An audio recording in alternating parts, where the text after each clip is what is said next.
Okay, let's dive into something pretty complex today. Mhm. We're looking at this intersection of sex work, the gig economy, and how different places, especially Sweden, are trying to, well, regulate it all in this digital age. It really gives you a window into how society is grappling with morality, tech, and personal freedom, Yeah. especially as these new digital frontiers just keep popping up. Now, Sweden, it's got this kind of paradoxical history. For ages, it was seen as like the height of sexual freedom. I Yeah. mean, President Eisenhower back in the 60s was apparently pretty worked up about their sin, nudity, and drunkenness. Mhm. And then 1971, they were only the second country ever to legalize all pornography. Right. Way ahead of the curve in some ways. Exactly. But then when it came to prostitution itself, Mhm. they took a really different turn, almost, you can say, prudish. And that contrast is exactly what we want to get into today. Our mission here is really to distill the key insights from the material for you, our listeners. Give you that shortcut to understanding this really complicated and honestly fast-moving area. We're not just looking at what's happening, with Sweden and OnlyFans and all that, but digging into why it matters. What's the bigger picture, the implications? Okay, so this paradox you mentioned, Hmm. Sweden being seen as liberal, but then taking this different path on prostitution. Hmm. What exactly was that path? Right, so that's the famous Nordic model. Sweden actually originated it back in 1999, and its core idea is pretty unique. It makes buying sex illegal, but selling sex isn't criminalized. Okay, so punish the client, not the worker. Precisely. The aim was, well, twofold. Reduce the overall demand for sex work and, theoretically, protect the individuals selling sex who are often viewed as being in vulnerable situations. And it's caught on. It's not just Sweden anymore. France, Ireland, Israel, even Maine in the U.S. They've adopted versions of it. Scotland's thinking about it, too. It's a distinct model. A very distinct model. So, with that backdrop, Yeah. how's this approach holding up now that so much of this has moved online, into the digital world? Ah, that's the million-dollar question, isn't it? Because, the shift online has been massive. We've gone from street work being the main visible thing to internet ads, and now, a huge surge in virtual sex sales. Think webcam sites, platforms like OnlyFans. Right. And this digital shift is exactly why Sweden's now acting again. There's a new law coming in July 1st, actually. It specifically criminalizes paying for live streamed pornography on sites like, well, OnlyFans is the big name everyone knows. Wow. So applying the same logic online. Exactly. And crucially, again, it targets the buyer. Penalties up to a year in prison for them, but not for the performers, the content creators. That's a significant step, especially when, it feels like buying sex or sexual content online is just easier and maybe more accepted now. We're seeing survey data that kind of backs that up, right? Yeah. Like 14% of young Americans saying they'd think about selling on OnlyFans. And 16% considering becoming sugar babies. It shows a different perspective. Yeah. And then there was that stat about Chatterbait, the live webcam site. 1 in 10 British adults online visited just in 1 month back in May 2024. It's pretty widespread. And what's fascinating here, truly fascinating, is how this digital stuff is blurring the lines. What even is sex work anymore? Especially for younger people. You look at Sweden again, data showing 8% of girls aged 15 to 19 sending sexual content or even meeting for sex for money, often arranged through Snapchat. Wow. Or on Grindr, trading sex for gifts or drugs sometimes. It's happening in these less formal spaces. And the key thing is, many Gen Z individuals involved in this stuff, they don't necessarily see it as sex work in the same way they'd view, say, working in a brothel. That feels different, maybe more inherently exploitative to them. That's a really important distinction. And it shows up in the numbers too, doesn't it? Like in the UK, only 56% of 18 to 25-year-olds think sugaring counts as sex work. Right? But for the over 65s, that jumps to 70%. Big gap. Huge gap. So what does this all mean? Is it just a generational shift in understanding labor and agency? Or does it actually challenge how we should be defining these things now? It throws up some really complex questions for sure. If you dig into why people support the Nordic model, the core argument is often that buying sex is always exploitative. Therefore, you need these restrictions, both to protect people seen as vulnerable and, importantly, to crush the demand itself. And this isn't actually a new idea. It echoes some of the abolitionist views from way back in the 1920s. The 1920s. Really? Yeah. Groups like the League of Nations back then sometimes talked about sex workers in terms of like having poor heredity or being mentally abnormal, denying their agency, basically, linking Yeah. it all to debt bondage or coercion? Okay, attitudes have hopefully softened a bit since then. Well, yes, the language has changed, definitely. But that underlying idea, the stigma, the denial of agency you're saying, it kind of persists in the Nordic model framework. This idea that people don't really choose it freely, but are pushed into it by trauma, poverty, and need saving, essentially. That is often the underlying assumption, yes. And look, we can't ignore the fact that vulnerability is absolutely real for many people involved. There are truly difficult stories, like Samuel Valoon in Sweden, bullied as a kid, went through a traumatic assault, lost his self-esteem, needed drug money. He turned to prostitution. He said later he thought he was consenting, but he'd dissociate during sex. He said, "I hated myself." It's heartbreaking. Yeah. And there's data, too. A Swedish charity, Talita, they looked at 120 people who've been in commercial porn, found 88% reported childhood sexual abuse, 69% had attempted suicide. These are stark numbers. It really hits home when you hear those stories and stats. And this vulnerability, it isn't just in physical sex work, right? The online world has its own dangers. Absolutely. You hear about these webcam studios, say in Colombia, people working incredibly long hours, 12-hour shifts sometimes, streaming from tiny, sometimes filthy cubicles, and they only keep a small fraction of what viewers pay. Yeah. And then there's doxing, having your personal info leaked online. It's apparently distressingly common.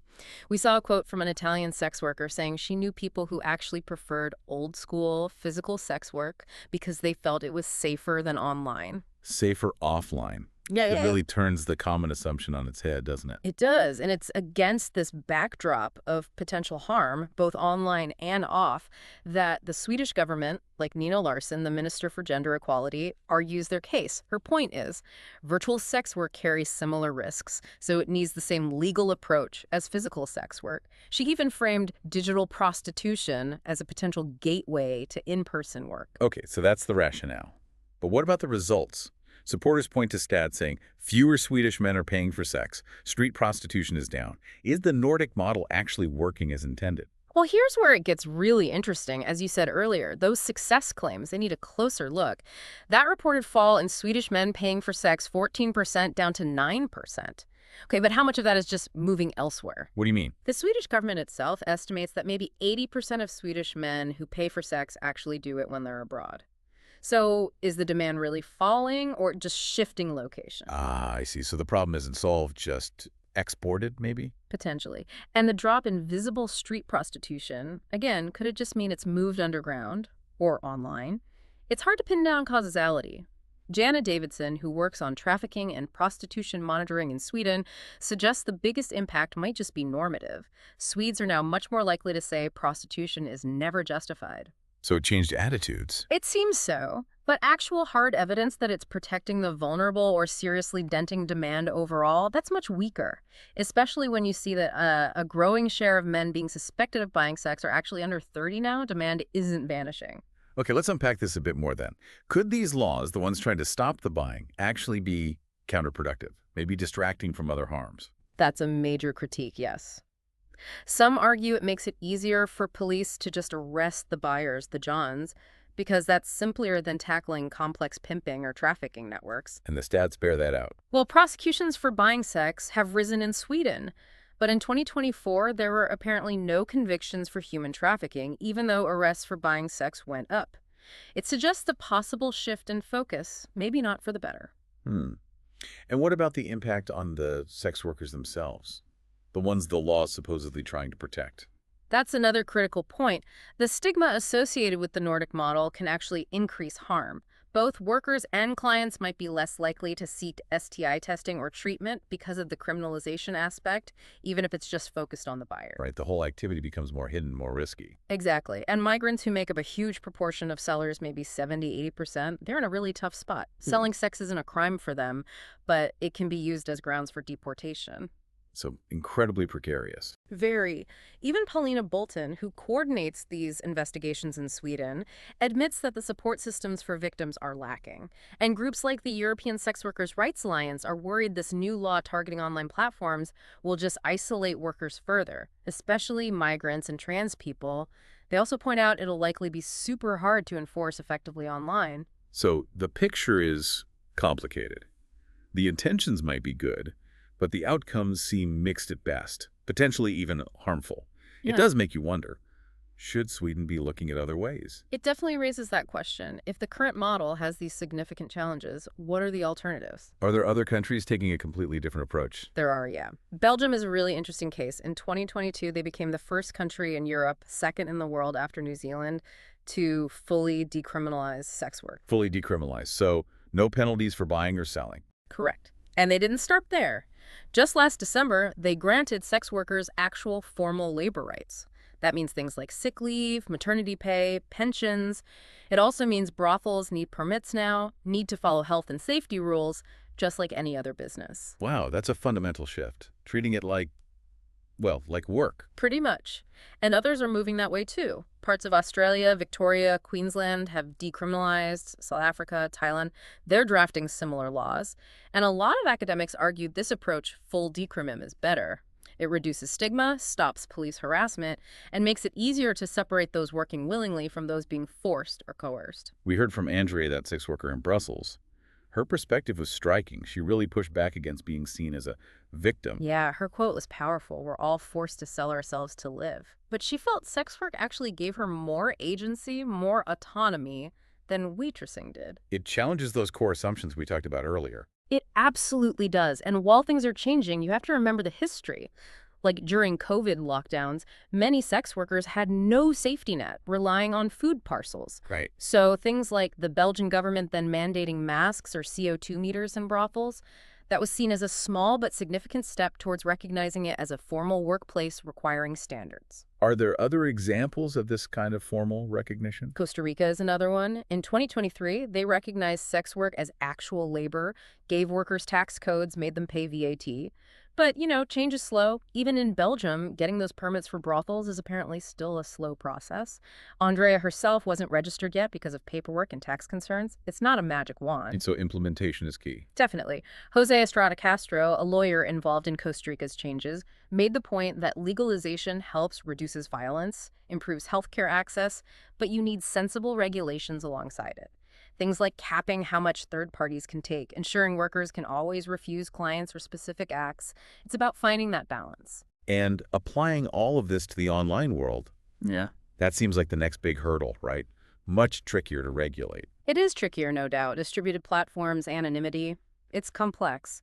But I think any regulation, online or off, needs to start by looking at the evidence we do have. And that evidence, though it's still evolving, suggests virtual sex work can actually be safer and offer more agency than physical work sometimes. Can be, but not always. Exactly. Both have risks, like many jobs, frankly. So the goal shouldn't necessarily be prohibition, but maybe finding ways to minimize those risks online and offline while still allowing for innovation and critically respecting people's agency and choices. So bringing it back to you, our listener, why should you care about whether Sweden bans OnlyFans payments or Belgium grants labor rights?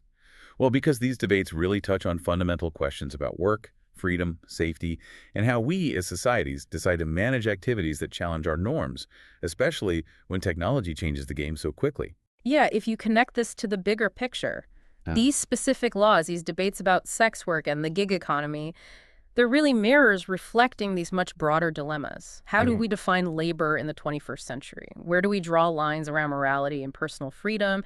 How do we handle the pace of digital change? It's all interconnected. Absolutely. Which leaves us with a final thought, maybe for some of you to mull over.